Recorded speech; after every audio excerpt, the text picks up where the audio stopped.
मरियम के निष्कलंक हृदय के इस त्योहार के दिन में मैं आपका अभिवादन करता हूं और आपके लिए प्रार्थना करता हूं कि मरियम की विशेष मध्यस्थता द्वारा आध्यात्मिक वरदान पिता से यीशु के नाम पे हम सभी लोग भरपूरी में पावे। हालेलुया। आज के इस सुंदर दिन में मैं आपको एक छोटा सा संदेश देना चाहूंगा, लेकिन इस पे 3 बातें हैं। मरियम के जीवन को यदि अच्छा से समझना हो, मरियम की मध्यस्थता से आध्यात्मिक लाभ और उठाना हो, ये 3 बातें समझना बहुत अच्छा होगा। पहली बात, यीशु के वचन के प्रति लगाव। मां मरियम की जीवन की विशेषता क्या है? जब से यीशु पहली बार बोलने लगा, तब से जब यीशु आखिरी बार क्रूस पे जब बोले, तब तक मरियम साथ थी। उनके मुंह से निकले हर एक शब्द मरियम सुनी है। और वचन कहते हैं लूकस के अध्याय 2 में हम वचन 19 में और 51 में दोनों जगह में लिखा है कि वो वचनों को दिल में संजोए रखती थी, मनन करती थी, याद रखती थी। देखिए वचन की शक्ति क्या है। हर एक वचन में आत्मा एवं जीवन है। वचन हमारे पास कितना पहुंचे। सुसमाचारों में जो वचन हम पढ़ते हैं यीशु का, कितना सामर्थ्यवान वचन है। एक वचन यदि हम सीखते हैं, उस वचन को इस्तेमाल करेगा तो उसका सामर्थ्य प्रकट हो जाता है। तो यीशु अंत में आखिरी 3 सालों में जितना वचन सुनाया, शिष्य लोग साथ रहकर सुने। बाद में कई साल बाद जब उन्होंने इसको याद किया, जितना याद किया उतना लिख कर रखा, वो हमारे पास पहुंची। बहुत कम है। लेकिन मरियम की विशेषता क्या है? थोड़ा सा वचन नहीं, पूरा पूरा। यीशु जब जब बोल रहा था, हर घंटे साथ रहकर मरियम ने उन वचनों को सुने, दिल में रखे। ऐसे वचन जो दुनिया में और किसी ने सुना नहीं, मरियम ने सुनी और उसके पास है। कितनी शक्ति और कितना सामर्थ्य उसकी होगी ये वचन को सुनने के कारण। इसलिए मरियम हमसे भी केवल वही कहती है, वो जो कुछ तुमसे कहे वही सुनना। उनके मुंह से निकले आखिरी शब्द भी यही है। खाना में उसने बोली, उसके बाद वो बोलती नहीं। वो आती है लेकिन बोलती नहीं। जो बोलना था वो बोल दिया, मतलब सुनो वचन।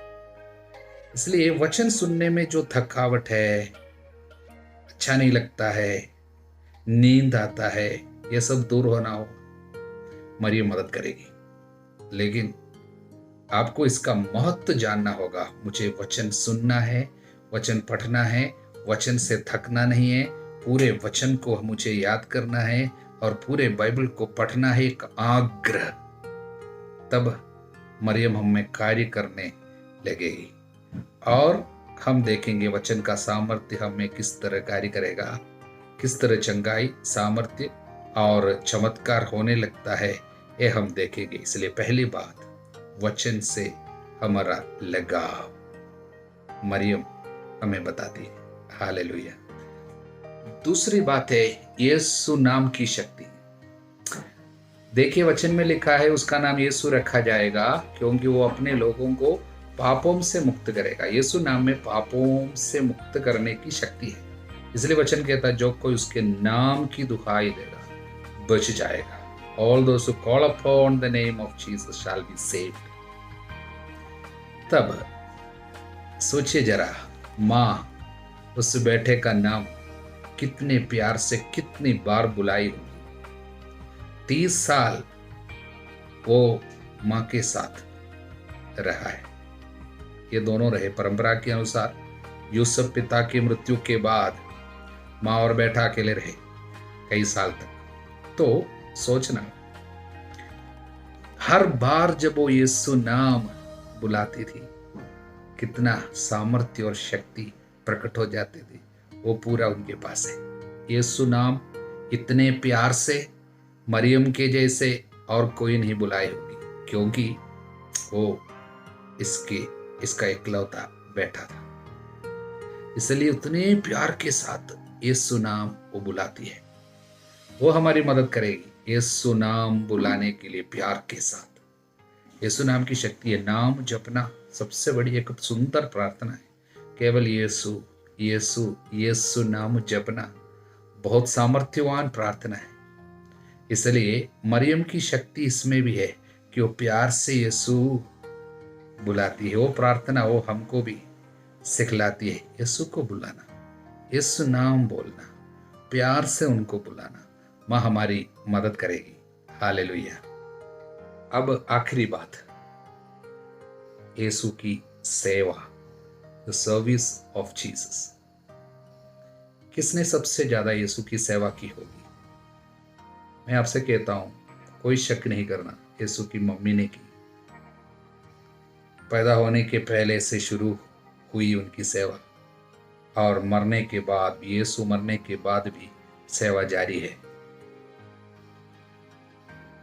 माँ की सेवा की तुलना कोई कर नहीं सकते। हम सब यदि इतने हुए हैं, उसके पीछे माँ की सेवा है, हमारी माँ की। तो यीशु को सबसे ज्यादा यीशु की मम्मी ने ही सेवा की है। अब क्रूस के रास्ते पे देखिए, तीसरा स्थान यीशु पहली बार गिरा, चौथा स्थान कौन है? जब भी बेटा गिरता है कौन आती है? माँ। क्रूस के रास्ते पर भी सेवा है, और यीशु मर गए क्रूस पर, सेवा खत्म नहीं हुई। उनके शरीर को अपने गोद में लेके सेवा कर रही है, अपने आंसुओं से शायद उनकी चेहरे को पोंछ रही है। माँ के आंसू, बेटे का लहू एक हो रहे, ये सेवा है। कब्र पे यीशु को रखा गया, सेवा खत्म नहीं है। फिर क्या है? द मिस्टिकल बॉडी, कलीसिया यीशु के शरीर है, मौतिक शरीर, मिस्टिकल बॉडी। उनको इकट्ठा किया, शिष्यों को एकत्रित किया, प्रार्थना करा रही है पवित्र आत्मा का अभिषेक के लिए। आज भी वो सेवा कलीसिया पे है। माँ यीशु के पास सबों को लेके आ रही है, कलीसिया पे वो सेवा हो रही है। सबसे ज्यादा इस तरह यीशु की सेवा किसने की है? कौन कर रही है? माँ ने किया। अगर इस बात को आप स्वीकार कर सकते हैं, आप कैथोलिक नहीं हो, फिर भी आप यदि यीशु को जानते हो, तो इस बात को आपको स्वीकार करना होगा। यीशु की सबसे ज्यादा सेवा यीशु की मम्मी ने कितने प्यार से, क्योंकि एक माँ बच्चे को जितना प्यार करता है कौन उसको कर सकता है? इसी तरह यीशु को सबसे ज्यादा प्यार, माँ के हृदय का प्यार पूरा उड़ेल दिया। आज भी कलीसिया पे इतने प्यार के साथ, क्योंकि वो जानती है हम उनके बच्चे हैं। क्रिस का, यीशु का शरीर है कलीसिया। इस रहस्य को माँ सबसे अच्छा जानती है, इसलिए सेवा हो रही है। तो इस बात को सुनिए, यीशु ने कहा, जो मेरी सेवा करेगा मेरा पिता उसको सम्मान प्रदान करेगा। यूहन्ना का अध्याय 12 वचन 26। हालेलुया। जो सबसे ज्यादा सेवा करेगा उनको पिता सबसे ज्यादा सम्मान प्रदान करेगा। तो सबसे ज्यादा सेवा यीशु की अगर यीशु की मम्मी ने की है, इस बात का कोई शक नहीं होना। पिता परमेश्वर सबसे ज्यादा उस स्त्री की आदर करता है। यदि पिता परमेश्वर आदर करता है, हम क्यों ना करें? इसलिए प्रियजनों, माँ हमें सेवा का रहस्य सिखाती है, सेवा करने का उत्साह दिलाती है, एक दूसरे पे यीशु को देख के सेवा करना सिखाती है, यीशु के वचन को फैलाने के लिए उत्साह दिलाती है, यीशु के नाम पर दूसरों के लिए हाथ उठा के मध्यस्थ प्रार्थना करने का यह रहस्य है। वो सेवा का उत्साह वो दिलाती है प्रार्थना करने के लिए, क्योंकि जितना हम प्यार करेंगे उतना हम प्रार्थना करेंगे।